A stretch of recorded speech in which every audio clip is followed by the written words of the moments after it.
Syederalun, Ketua Umum Partai Nasdem Surya Paloh kembali menegaskan bahwa sampai detik ini partainya masih menjadi bagian dari pemerintahan Presiden Joko Widodo dan Wakil Presiden Ma'ruf Amin. Berikut informasi selengkapnya untuk Anda. Syederalun, Ketua Umum Partai Nasdem Surya Paloh kembali menegaskan bahwa partainya sampai detik ini masih menjadi bagian dari pemerintahan Presiden Joko Widodo dan Wakil Presiden Ma'ruf Amin.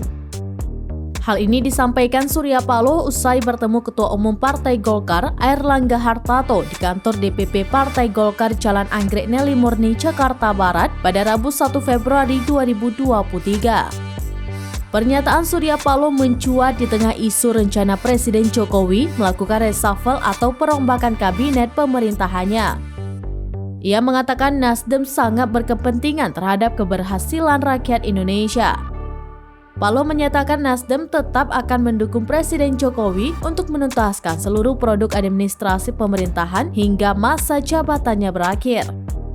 Seperti diketahui, Surya Paloh bertemu dengan Presiden Jokowi di Istana Presiden pekan lalu.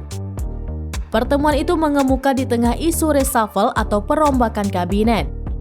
Kabar reshuffle itu dikaitkan dengan hubungan Presiden Jokowi dan Ketua Umum Partai Nasdem Surya Paloh yang disebut-sebut kurang harmonis pasca ditetapkannya Anies Baswedan sebagai bakal calon presiden untuk Pilpres 2024.